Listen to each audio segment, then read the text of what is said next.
నియోజకవర్గానికి వచ్చి 11 మండలాలకు గాను 500 పైనే దాదాపుగా స్కూళ్ళకి ప్రహరీ గోడలు లేక చాలా ఇబ్బందులు పడుతూనే ఉన్నాం.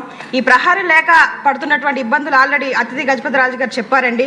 అదే సమస్య మేము కూడా పడుతూనే ఉన్నాం. అయితే ఈ ప్రహరీయే కాకుండా పక్కన పెడితే అసలు స్కూల్ లేనే పరిస్థితులు దాదాపుగా మా నియోజకవర్గంలో 80 గ్రామాలకు గాను అసలు పాఠశాలలు లేనటువంటి పరిస్థితులు అధ్యక్ష.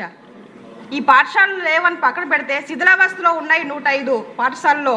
మొత్తం ఉన్నటువంటి పాఠశాల పెచ్చులుగా పిల్లల మీదే పడిపోయి ఏ క్షణం ఏమవుతుందో అని తల్లిదండ్రులు భయపడుతూ పాఠశాలకు మా పిల్లల్ని పంపాలా వద్దా, ఒకవేళ పాఠశాలకు వెళ్తే పరిస్థితులు ఎలా ఉంటాయో, మాతో పాటే మా బిడ్డలు కూడా ఈ వ్యవసాయమో కూలి పని చేసుకొని బ్రతుకుతారని చాలామంది తల్లిదండ్రులు స్కూళ్ళకు పంపకుండా పిల్లల్ని ఇంటి దగ్గర పెట్టుకున్నటువంటి పరిస్థితులు ఈ స్కూళ్ళు పాడవడం వల్ల జరుగుతున్నాయి అధ్యక్ష. స్వయంగా మేము చూస్తూనే ఉన్నాం అధ్యక్ష. ప్రధానంగా గిరిజన ప్రాంతంలో చదువుకున్న వారే తక్కువగా ఉంటారు అధ్యక్ష. అలాంటిది ఈ పరిస్థితులు చూసి పిల్లల్ని పాఠశాలకు పంపడానికి ఆ యొక్క ఎవరైతే చదువుకొని తల్లిదండ్రులు ఉన్నారో వారు పంపడానికి కూడా ఆసక్తికరంగా చూపించట్లేదు అధ్యక్ష. ఇక గత ప్రభుత్వంలో చూస్తే వైసీపీ ప్రభుత్వం నాడు నేడు పేరుతో ఉన్నటువంటి పాఠశాలను కాస్త కూల్చేసి ఆ పిల్లల పాఠాలకు చెప్పుకోవడానికి కానీ లేకపోతే విద్యను బోధించడానికి కానీ అభ్యసించడానికి కానీ లేనటువంటి పరిస్థితులు అధ్యక్ష. అయితే చాలా గ్రామాల్లో కూడా ఈ పాఠశాల లేకపోవడం వల్ల గ్రామస్తులే డబ్బులు వసూలు చేసుకొని తాటిమట్టలతో తాటాకు పాకలు గాను షెడ్లు గాను వేసుకొని ఆ చెట్ల కింద పుట్టల కింద పాఠాలు చెప్తున్నటువంటి పరిస్థితులు అధ్యక్ష. కొందరైతే మానవతా దృక్పథంతో ఈ ఉపాధ్యాయులే వాళ్ళ డబ్బులను కొంచెం ఖర్చు పెట్టి రేకుల షెడ్లు వేసి పిల్లలకు పాఠాలు బోధిస్తున్నటువంటి పరిస్థితులు అధ్యక్ష. ఇంత దారుణంగా మా నియోజకవర్గంలో ఉన్నాయి అధ్యక్ష. అందుకని మేము ఈ ఏదైతే నాడు నేడులో ఏవైతే అక్రమాలు జరిగాయో వాటిపై విజిలెన్స్ ఎంక్వైరీ ఏమని గతంలో సంబంధిత అధికారులకు మేము నివేదిక ఇచ్చినప్పటికీ ఇంకా ఎటువంటి ఎంక్వైరీ జరగట్లేదు అధ్యక్ష. కనుక ఈ వైసీపీ నాయకులు ఏదైతే ఉన్నారో ఈ నాణ్యత లోపంతో సగం కట్టి వదిలేసినటువంటి నాడు నేడు స్కూల్స్లు జరిగినటువంటి కోట్ల రూపాయల అక్రమాలకు వెంటనే విజిలెన్స్ ఎంక్వైరీ వేయాలని కూడా కోరుతా ఉన్నాను అధ్యక్ష. మా గిరిజన బిడ్డలు స్కూల్కి వెళ్ళాలనే ఆసక్తిని అదేవిధంగా వారి యొక్క జీవితాల్లో విద్య అనే వెలుగును నింపి మంచి వాతావరణంలో విద్యను బోధించి అభ్యసించే అవకాశాలు కల్పించాలని కోరుతా ఉన్నాను. అదేవిధంగా రాష్ట్ర వ్యాప్తంగా ఉన్నటువంటి స్కూళ్ళు ఈ ప్రహరీ నిర్మాణానికి మన ప్రభుత్వం తీసుకునేటువంటి చర్యలు ఏవో తెలియజేయాలని కోరుతా ఉన్నాను అధ్యక్ష. ధన్యవాదాలు. బండారు శ్రావణశ్రీ కుమారి.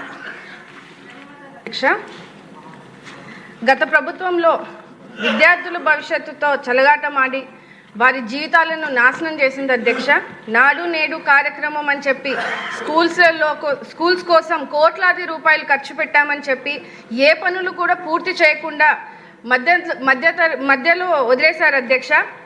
వాళ్ళ పార్టీ రంగులు స్కూళ్ళకి పెయింట్లుగా వేసుకొని ఫండ్స్ అన్నీ కూడా నిర్వీర్యం చేయడము జరిగింది అధ్యక్ష. ఎంత దారుణం అంటే రాష్ట్రంలో కాంపౌండ్ వాల్స్ లేని స్కూల్స్ ఎన్నున్నాయో తెలియకుండా చేశారు అధ్యక్ష. అందులో మా సింగనమల నియోజకవర్గంలో దాదాపు 145 స్కూల్స్కి 35 కాంపౌండ్ వాల్స్ లేని పరిస్థితిని ఈరోజు చూస్తున్నాం అధ్యక్ష. కొన్ని స్కూల్స్కి అయితే గోడలు ఉన్నా లేనట్టే అధ్యక్ష. ఎందుకంటే అవి ఏ టైంలో కూలిపోతాయో కూడా తెలియలేని పరిస్థితుల్లో ఈరోజు స్కూల్స్ ఉన్నాయి అధ్యక్ష. ముఖ్యంగా కేజీవీపీ లాంటి గర్ల్స్ హాస్టల్స్లో కనీసం 5 అడుగుల గోడ కూడా లేని పరిస్థితిని ఈరోజు చూస్తున్నాం అధ్యక్ష. వాటి వల్ల పిల్లలు చాలా ఇబ్బంది పడుతున్నారు అధ్యక్ష. ఈ గోడలు సరిగ్గా లేకపోవడం వల్ల ఆకతాయిల ఇల్లీగల్ యాక్టివిటీస్కి అడ్డాగా మారుతుంది అధ్యక్ష. స్కూల్ ప్రెమైసెస్లోనే మద్యం సేవించడాలు, జూదం ఆడాలు, ఇలా పిల్లలకి సేఫ్టీ లేకుండా పోయింది అధ్యక్ష. కాంపౌండ్ వాల్స్ లేకపోవడం వల్ల చుట్టుపక్కల తిరుగుతున్నటువంటి పశువులు కానీ పందులు కానీ కుక్కలు కానీ స్కూల్లో ప్రవేశిస్తున్నాయి అధ్యక్ష. దీనివల్ల పిల్లలు భయభ్రాంతులకు గురవుతున్నారు అధ్యక్ష. అంతేకాకుండా రోడ్డు మీద పారుతున్నటువంటి వర్షపు నీళ్ళు, డ్రైనేజ్ వాటర్ ఇవన్నీ కూడా స్కూల్లోకి రావడం వల్ల పిల్లల ఆరోగ్య పరిస్థితి కూడా దారుణంగా మారింది అధ్యక్ష. ఫైనల్లీ రాష్ట్ర వ్యాప్తంగా కూడా ఉన్నటువంటి గవర్నమెంట్ స్కూల్స్లో కాంపౌండ్ వాల్స్తో పాటు quality education, drinking water, toilets, security purpose కోసం సీసీ కెమెరాస్, అలాగే సోలార్ ఫెన్సింగ్లు ఏర్పాటు చేయగలిగితే మీ ద్వారా మంత్రివర్యులకి కోరుతున్నాను అధ్యక్ష. అదేవిధంగా గవర్నమెంట్ స్కూల్స్లో బేసిక్స్ నెసెసిటీస్ లేకపోవడం వల్ల డ్రాప్అవుట్స్ కూడా ఎక్కువ అవడం జరిగింది అధ్యక్ష. దేశ చరిత్రలోనే మొట్టమొదటిసారిగా భారీగా మనకి మెగా పేరెంట్ టీచర్ మీటింగ్ పెట్టి విద్యార్థుల తల్లిదండ్రుల ద్వారా సమస్యలు తెలుసుకునేందుకు కృషి చేస్తున్నటువంటి మన ముఖ్యమంత్రి వర్యులు నారా చంద్రబాబు నాయుడు గారికి, అలాగే మన లోకేష్ అన్న గారికి అభినందనలు మీ ద్వారా తెలియజేస్తూ రాష్ట్ర వ్యాప్తంగా ఉన్నటువంటి ఈ కాంపౌండ్ వాల్స్ ఇబ్బంది లేకుండా సరిపైన సౌకర్యాలు అందించాలని కోరుతున్నాను అధ్యక్ష. పల్లె సింధూరారెడ్డి, మీరు చెప్పిన దాన్ని అదే కుక్కలో పందులు కాకుండా కొత్త విషయం ఉంటే చెప్పండి. థ్యాంక్ యూ అధ్యక్ష. విద్యారంగంలో ప్రక్షాళన తీసుకురావాలని మంచి ఉద్దేశంతో సమూలమైన సమగ్రమైన మార్పులు తీసుకొస్తున్న మన మంత్రివర్యుల్ని మనస్ఫూర్తిగా అభినందిస్తున్నాను సార్. ముందుగా పుట్టపర్తి నియోజకవర్గంలో sir primary schools, upper primary school, model school, ZP schools, ఇంకా కేజీబీబీ ఇవన్నీ కలుపుకొని 319 ఉన్నాయి సార్ మాకు. ఇందులో 57 వాటికి కాంపౌండ్ వాళ్ళు సక్రమంగా లేవు సార్. మీ ద్వారా మంత్రివర్యుల్ని దీనికి ఫండ్స్ కేటాయించి దీని నిర్మాణానికి హెల్ప్ చేయమని కోరుతున్నాను సార్. అలాగే గత ప్రభుత్వంలో నాడు నేడు కింద చాలా పనులు చేపట్టారు సార్. అందులో చాలా వరకు అసంపూర్ణంగా ఉండిపోయాయి. చాలా వరకు సిమెంట్ అందుబాటులో రాలేదు అని చెప్పి ఇంకా ఫండ్స్ రిలీజ్ చేయకపోవడంతో చాలా వరకు ఆపేశారు సార్. వీటిని ఏమన్నా పునర్ప్రారంభించే పనులు ఏమన్నా ప్రభుత్వం చేపడుతుందా అనేది ఒక ప్రశ్న సార్. అలాగే మా పుట్టపర్తి నియోజకవర్గంలో సార్ దాదాపు 106 స్కూళ్ళకి రూఫ్ లీకేజెస్ ఇంకా ఎక్స్ట్రా క్లాస్ రూమ్స్ అవసరం ఉండేటివి కొన్ని ఉన్నాయి సార్. అలాగే ఈ మధ్యాహ్న భోజనం పథకం కోసం కిచెన్ షెడ్స్ లేనివి 14 ఉన్నాయి సార్. అలాగే ఆరో ప్లాంట్స్ లేని స్కూళ్ళు 38, టాయిలెట్స్ అవసరం ఉన్న స్కూళ్ళు 11 ఉన్నాయి సార్. వీటికి కూడా ఫండ్స్ కేటాయించమని మీ ద్వారా మంత్రివారిని కోరుతున్నాను సార్. దీనికి కావాల్సిన డీటెయిల్స్ మీ ద్వారా మంత్రివారికి పంపుతున్నాను సార్. Thank you. మంత్రి గారు నారా లోకేష్ గారు. అధ్యక్ష, ఇప్పుడే అదితి గజపతిరాజు గారు, బండారు శ్రావణి గారు, శిరీష గారు, సింధూరారెడ్డి గారు ఈరోజు ఈ ప్రహరీ గోడల గురించి మారటం జరిగింది. అధ్యక్ష ఇక్కడ చాలా స్పష్టంగా 3 విషయాలు చెప్పదలుచుకున్నాను. ఈ ప్రహరీ గోడలు మొత్తం పూర్తి చేయాలంటే దాదాపు 3,000 కోట్ల రూపాయలు రాష్ట్ర ఇప్పుడు అవసరం ఉంటుంది అధ్యక్ష.